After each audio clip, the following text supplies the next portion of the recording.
আসসালামু আলাইকুম। নিশ্চয়ই আল্লাহর রহমতে সবাই ভালো আছেন। আলহামদুলিল্লাহ আমি ভালো আছি। তো আসলে আমি যখন যাই করি আসলে রান্নাবান্নার চিন্তা করতে হয় আগে। তো আজকে কী রান্না করবো চিন্তা করে গাছ থেকে সিম পাড়তাছি। তো সিম আসলে হাতে তো নাগাল পাওয়া যায় না, তো এখানে আমার দেবরের ছেলেরে উঠাইছি। তো আমার ছেলে আমার আরেক দেবরের ছেলে ওরা টোকাইতেছে। আসলে ওরা ওরা ওদের দিয়ে অনেক উপকার হয়। ওরা আমার কাছে যেমন থাকে ওরা অনেক কাজ করে দেয় আমার। তো এর মধ্যে আবার একজন একদম ক্ষেতের থেকে তোলা আলু দিয়ে গেছে। এর মধ্যে কিছু স্পটও ছিল আলুর মধ্যে। তো আসলে রান্নাবান্নাই তো জীবন। সব কিছুর পরে কিন্তু রান্নাবান্না রেডি করতে হতো। আর সিম কিন্তু কাইটে নিছে। তো এখানে গরুর বট যেটা অর্ধেকটা রাখছিলাম ওইটা ভালোভাবে পরিষ্কার করে নিলাম। দেখেন একদম দেখলেন তো এক চুটকিতে হয়ে গেছে। আসলে না অনেকটা সময় লাগলো বট পরিষ্কার করতে। আর বট কিন্তু ভালো করে পরিষ্কার করতে। আর আমার এক কাকি দেখেন তার ক্ষেত থেকে ধনেপাতা দিয়ে গেল আর কি, একদম টাটকা। আসলে এগুলোর ঘ্রাণ এত সুন্দর। তো এই তো যা যা রান্না করবো সব কিছু আসলে সকাল থেকেই গুছানো লাগে একটা একটা কইরা। তো বুট বসাই দিলাম, যেহেতু রমজান মাস মানে জোহরের আগে যতটুকু পারি সব কিছু গুছাই রাখি। তারপরে কিন্তু নামাজ ছেড়ে ইফতারি, তারপরে সব কিছু রান্নাবান্না, তারপরে আবার ইফতারি রেডি করা অনেকটা সময় লাগে। মানে পুরো বিকেলটা মনে হয় যে এই রান্নাবান্নার কাজই করতে হয়, এর মধ্যেই মানে থাকতে হয়। তো এই তো নিরামিষ রান্না করতেছি। আসলে অনেকে সিমিলারা বলে, কেউ বড়ি বলে। আলু টমেটো সিম দিয়ে আসলে মানে সবচেয়ে বেশি ভালো লাগে গাছের সিম পাইরা রান্না করতে পারলে। এটা খাইতে খুব মজা। এর সাথে টমেটো আর কয়েকটা কাঁচামরিচ দিয়ে দিলাম। এই তো এখন একদম বাইঙ্গা বাইঙ্গা রান্না করবো। তো শেষে দিয়ে দিলাম বাগা।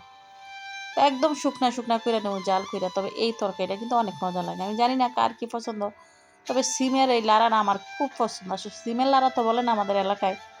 আমি এটা ফেসবুকের নাম দেখছি যে সিমের লাড়া, এখন আমিও সিমের লাড়া বলি। তো তারপরে প্রথমে কিন্তু বুটগুলা সিদ্ধ করে নিয়েছিলাম। তো এখন আবার ডালের বড়া ভাইজা নিব। তো আসলে কত কাজ যে করি সবগুলা তো আর ভিডিও করা সম্ভব না। যতটুকু সম্ভব নেই নিয়ে আর কি আপনাদের সাথে শেয়ার করি। তো এই তো এখানে সব ময় মশলা দিয়া আমি গরুর যে বড়িটা ওইটা হাতে মাখায় রাখবো আর কি। আসলে হাতে মাখায় রান্নাটা আমার মনে হয় যে স্পেশালিভাবে একটু ভালো লাগে কষানোর থেকে। তো এটা মাইখা তারপরে এই যে পেঁয়াজগুলা ভাইজা নিলাম। এরপর বুট ভাইজা নিলাম। তো বুটটা আসলে আলুটা একটু বাড়াই দিতে হয় হাতে বাইঙা, কারণ আমার ছেলেমেয়েরা আলু খুব পছন্দ করে। তো সাথে ধনেপাতা দিয়ে দিলাম, দিয়ে বুটটা ভাজা ভাজা করে নেব। এরপরে বসাই দিচ্ছি কিন্তু গরুর বট। তো গরুর বটটা ছেলেমেয়ের বাবা খুব পছন্দ করে, খুব মানে যে কোনো খাবার থেকে এটা খুবই পছন্দ করে। তো এর মধ্যে আবার দেখলাম আমি আবার এক টেলারের কাছে আমাদের আফুই লাগে কাপড় চোপড় বানাইতে দিয়ে আসছিলাম। তো উনি আবার বানিয়ে নিয়ে আসছে। তো ওনার হাতের কাজ খুব সুন্দর। আমি যে যে ডিজাইন দিয়ে আসছিলাম মানে খুব সুন্দর করে বানাইছে আর কি ডিজাইনগুলা। মানে যেমন বলছে এমন। আমি শুধু মুখে একবার বলছি, মানে ওনার একবার শুধু মোবাইল থেকে ডিজাইন দেখাই দিয়েছি। আর উনি খুবই সুন্দর করে বানাইছে, আমার খুব ভালো লাগলো আসলে। সবচেয়ে বড় সমস্যা হচ্ছে টেলারের তো অভাব নাই, তবে মনের মতো কাপড় সবার কাছে বানায় পরা যায় না। আমি আবার দেখা গেছে একটু বেশ কমাইলে ওই কাপড় চোপড়গুলো আর পরতে পারি না। তো ওনার হাতের কাজ খুব সুন্দর।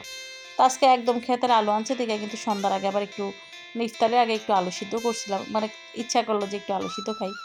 তারপরে একদম সব কাজটা সাইরা মাগরিবের কিছুক্ষণ আগে আসছি আমাদের মানে আমার বাপের বাড়িতে বড়ি নেওয়ার জন্য। তো আইসা দেখলাম যে আমার ভাইয়ের ছেলে ঘুমের থেকে উঠছে মাগরিবের কিছুক্ষণ আগে। তো আসলে ইফতারির পরে করে বড়ি থাকলে কিন্তু দু একটা করে আমরা মুখে দিই। তো আমার মায়ের গাছের বড়ি যে এত মজা, অনেক বড় অনেক মিষ্টি। আসলে এটা মরিচের গুঁড়া বা লবণ লাগে না, এমনিতেই খাওয়া যায়। তবে আসলে রমজান মাস তো দেখা গেছে ২-৪টার বেশি খাওয়া হয় না। তবে রমজান শেষ হইতে কিন্তু বড়িও শেষ। তো অনেক মজা আর অনেক বড় বড় বড়ি একদম ছাদের উপরে। তো মানে হাতে খুব সুন্দর করে পারা যায়, এটা সবচেয়ে ভালো। আসলে বড়ি গাছের থেকে কিন্তু বড়ি বাইরে পারতে হয়। তো ছাদের উপরে দেখে কিন্তু আমরা হাতে পারি। তো এই জিনিসটা খুবই ভালো লাগে। তো দেখেন অনেকগুলো বড়ি নিয়েছিলাম আজকে।